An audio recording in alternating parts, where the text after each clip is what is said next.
The piercing you feel is not just in your own lobes, it's in everybody's lobes, because we're piercing through the podcast clutter of Star Trekdom to bring you what we think is the preeminent and best Star Trek Deep Space Nine podcast, Audio Hoo-Mons, with your host, Brian. And Alex.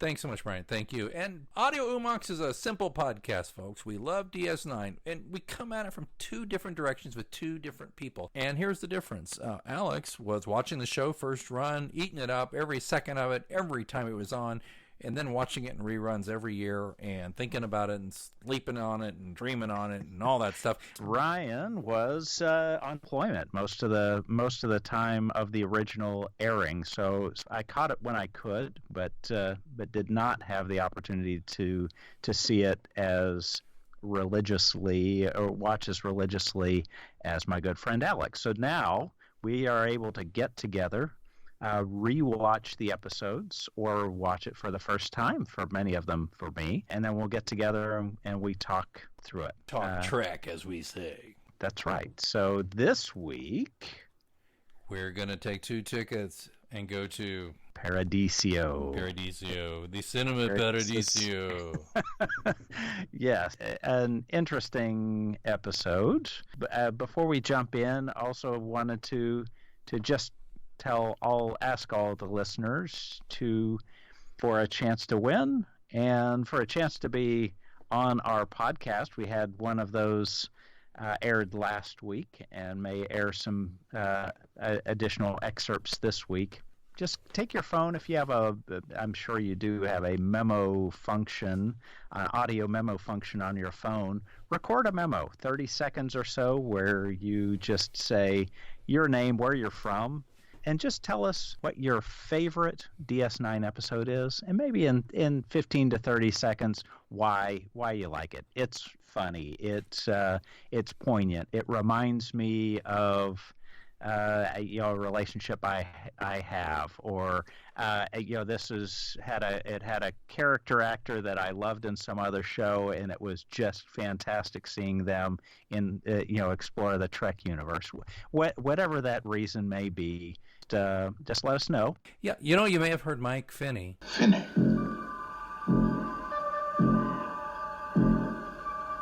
do his bit recently, an episode back. And he took his time, and it sounds lovely, and we love to hear your voices. It's so interesting because we know so many of you via social media, and we know your avatars and that kind of thing, but we don't really know your faces that well, and we don't know your voices, so it's really wonderful. And I think Finney has a deeper voice than I expected. He does. He really does. It's lovely. He's a lovely person, though. Okay, well, today, without further ado, we've asked you to do that. Don't forget, we do plan towards the end of the summer. If you're not subscribing on YouTube, you should. There's a link in the show notes, because we're going to be doing something fun. We're going to be doing a look behind the curtain. We're going to have you join us live on YouTube while we record our podcast. You'll be in the background, and you'll have a chance to comment as we go and let us know what fools we are or more. And you can do that for free just by watching. You can plug in your comments, or if you want to get above all else and definitely be read on the air, we can have super chats. Those cost you anywhere from $1 on up, and that's not a big deal, and it helps us keep the show on. And don't forget, there's a link in the show notes if you want to help keep the show going, because hosting costs money, gear costs money, etc., etc., etc. But point being, we appreciate you, we loved having you, and I think it's time we went to paradise, don't you think? Sounds great. So here we are, headed to paradise. Sisko and Miles are exploring. They find an interesting M-class planet, and so they start doing some scans, and they find that there's some life forms down on the planet. And so they can't quite. They are humans. They can't get a reading, but they believe that they are from a lost colony from some time back, and so they decide that they're going to beam down to the planet to make contact to rescue these people, these wretched souls. Those poor folks. So they beam down to the planet and then realize they can no longer contact the runabout. Right. They can't, thing blocking any kind of EM. It's like there's some kind of a EM field inhibitor, and they can't. Communication devices don't work. Right. None of their devices are working. They can't get any reception. They can't play Candy Crush. Nothing. Damn it! Damn it! I've never played that once in my life, but I hear it's addictive. Yes. I play Scrabble, and by the way, if anybody out there plays Scrabble, I'm looking for new people to play with. I'm not great, but I do okay. They find these people. They're colonists, basically. They've been there for 10 years stranded with no means of escape, and they point a bow and arrow at them until they realize, oh, it's Starfleet. You have different uniforms. Well, geez, that's the biggest revelation anybody will make about Star Trek is you have a different show, you have different uniforms. Yeah, but so they turn out to be, it's more than a coincidence that none of their electronics work. They get back there and they realize that they've got like this chick, and I say chick respectfully, I just mean this woman. Sorry. Oh, you got to be so careful, my friend. Alexis. Oh, Yes. I'm not even, that's like, I thought, is that something I heard on Risa? That's the, I think that's the porn version of Alexa. I mean, if she Alexis, that's pretty indiscriminate. All right, my point being, she's a naturalist extremist, and she's like resents the effects technology to her mind has had on mankind. She basically says we become fat and lazy, and we just binge watch Netflix all the time. And right, yeah. So it's like Gilligan's Island meets the Amish country, something. Ooh. Yeah, and the skipper is a former engineer, I guess, and the Gilligan character is a thief. So there you go. Hey, how about that? Yeah, but she considers her tech-free community a shining achievement. Never mind that many of her followers will drop dead from simple infections because of her bullshit beliefs. And I mean, I'm sorry, I'm just jumping through hoops here fast. If you want to tell me, to shut up. No, it's fine. So one of my big observations was the Cool Hand Luke scene. Yes. She should have made Sisko eat like a bunch of eggs.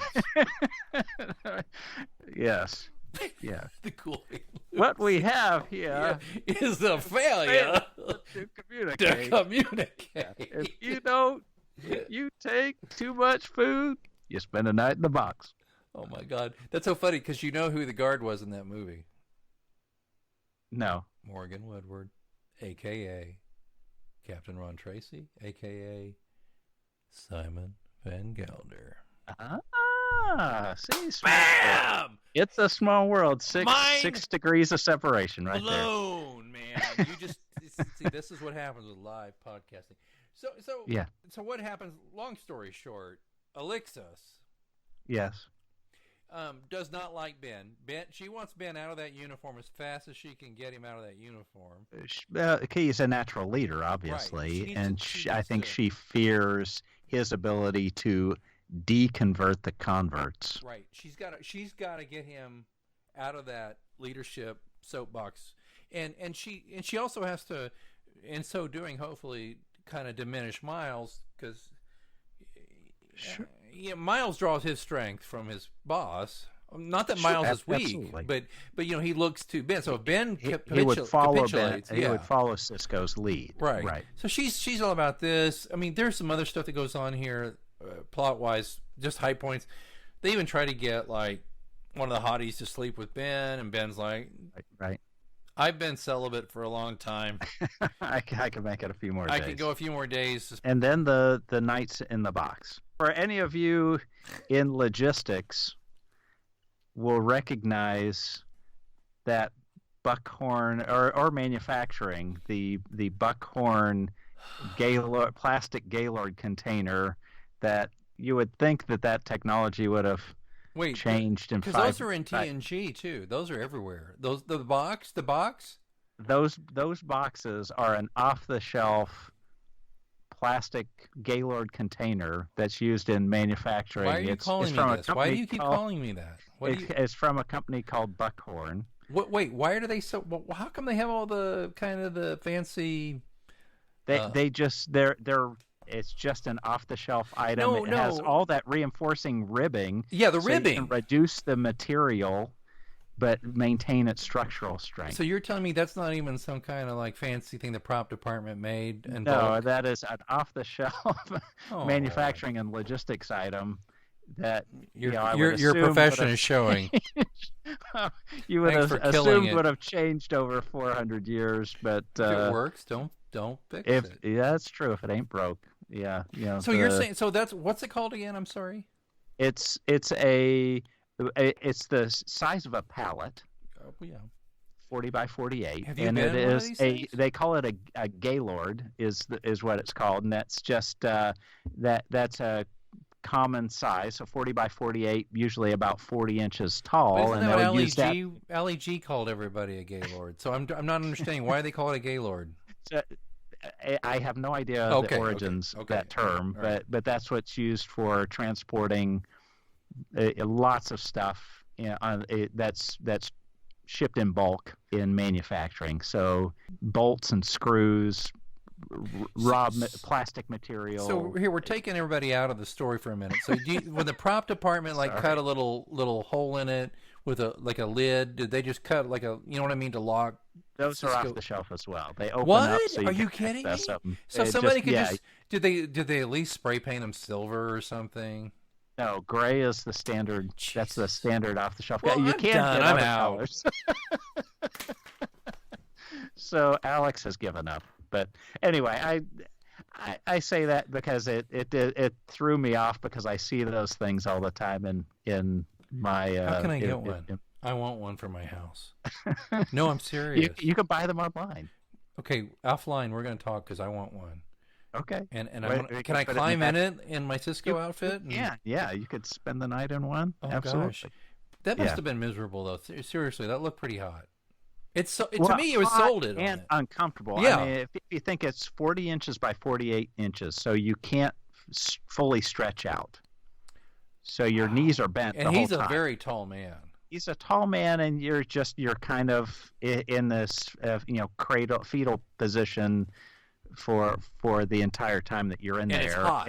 And if you're nearing our age, then your back's going to be seizing up on you, and your hips are going to be all out of alignment. It's going to be quite uncomfortable. That scene reminded me very much of Patrick Stewart of Captain Picard when he was abducted by the Cardassians. Well, he wasn't put in a box though. He wasn't, but he was being they were trying to break him, and so it was that similar strength of character. Oh, sure. How many lights and all that. Exactly. Yeah. But Sisko just had to deal with the hot box. Right, but it was. Yeah, I'm not going to break. I'll put myself back in. And he wouldn't even. Here's the thing. He wouldn't do so much as roll up his sleeves. Yeah. He was not going to take off his jacket. And then when he fell to his knees when he was going to climb back in, and O'Brien's like, "Can I help him?" He's like, "No." He's shaking his head silently, and then he just climbs in and pulls the lid closed. Yeah, that's bad. That was a badass scene. Yeah, that was while he was in there. He shaved his head. He should have, because that was badass. He was a bad MF on that thing, man. So I did love that scene. That the Alexis character. I mean, it reminded me of a number of people. I imagine so, because it sure reminded me of some people. Yeah, but that trying to break you and trying to break people through people you care about, but still pretending to be doing it for the greater good. Yeah, well, there's a whole lot of that. So there are religious and political figures that I'm sure molded her, that actress's technique. And she did a great job, because I hated her guts. Yeah. Almost from moment one. She was running. Yeah. And we should finish this off, by the way. So, Miles, another great Miles episode, too. Oh yeah. He breaks free, strips down to his skivvies, he saves the day, finds an EF, buffer, the restrictor buffer thing. whatever, and Yeah. he stops that, and of course you got a nice little bit, by the way, of the gorgeous ladies of Star Trek up in the heavens, tracking down That's the true. Mekong. They have to find the Was it the Mekong? the runabout. The Yes, runabout, whichever one. So someone had beamed on the vessel, erased all the perfunctorily stuff. tried to erase everything. Didn't know what they were erased. They didn't know what they were doing. Yeah, and then set it up, And warped cut it it to the heart of the sun, but it didn't go right. They were stupid, and bounced off so you something. got our favorite. You got Kira and Dax. And by the way, at this point in the past few episodes, I'm missing me some Kira and Dax, but so it was good to see them. And they are like, okay, we're gonna lasso this sucker. And there was a nice little subplot there. It was good. I won't go into it. It was fun. You ought to watch it. But the point being, they get the EMF generator turned off. I keep saying EMF like it's that 90s dance band. EMF, is that the KLF? I don't know. Anyway, they get that turned off, and then all of a sudden, O'Brien's got himself a working phaser. And that little shit that is Alexis's son has been put in his place and clapped in irons. And they come back and they shoot. O'Brien just shoots the lock off of the. What is this thing called again? The Gaylord? Yeah, I mean, he shoots that Gaylord, man, and knocks it off, and then gets Ben out, and they give him some of those fruit roll-ups and some water, and he's ready to go. He's ready to fight, and he's all like, and this is what's funny is Kira, on the communicator, and she's like, "Are you all right?" Well, it's like that's a little on the nose. How do you? I mean, why would you? You wouldn't say, "Are you all right?" You would just say, "Are you?" Are you ready? Do you need to beam up? Mekong to Sisko. Do you? Anyway, it doesn't matter. So this is where it was good, is that all of a sudden they realized, and what I love, by the way, is the quality of the extras on this one, because you get a pan around all these extras when it's clear that they've been lied to by Lixus, and she has her little speech, and she's like, so and so and Joseph and so and so. Then she looks at the guy who stole something. She goes like, "And you'd be in prison by now." And I'm like, "Oh my God, you have no idea. He might have stolen simply because you're a pain in the ass, and he wanted a candle so he could read one of your shitty books at night, and you locked him in a Gaylord." I mean, it was just like, I watched that and I was like, that is almost comical. That line almost ruined the whole episode for me. And Steven, you would be in prison by now. Oh, please. That was terrible. Yeah. But then they're all like, okay, we're going to beam you all up. And then this is funny from O'Brien. Yeah, we can beam up the whole colony in 2 little runabouts. It's great. And I'm like, okay, that's bullshit. You really can't. There's only 2 at a time. And there's like 30 of them. But okay, whatever. And they're like, oh, Miles. Joseph, who he brained with a rock earlier, or his fist or whatever, because he can do it where he just turn away. I can do it where you won't feel it.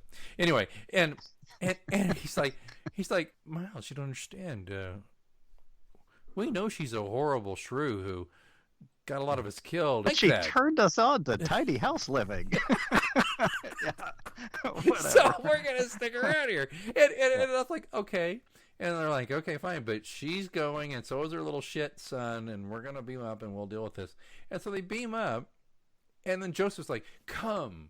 And I'm like, where are you going? You're going to go sit in your hot, unair-conditioned cargo ship, or are you going to all get in the Gaylord? But anyway, they all disappear except for 2 kids staring where the crew had transported up from. They're just staring with these ridiculous looks on their faces.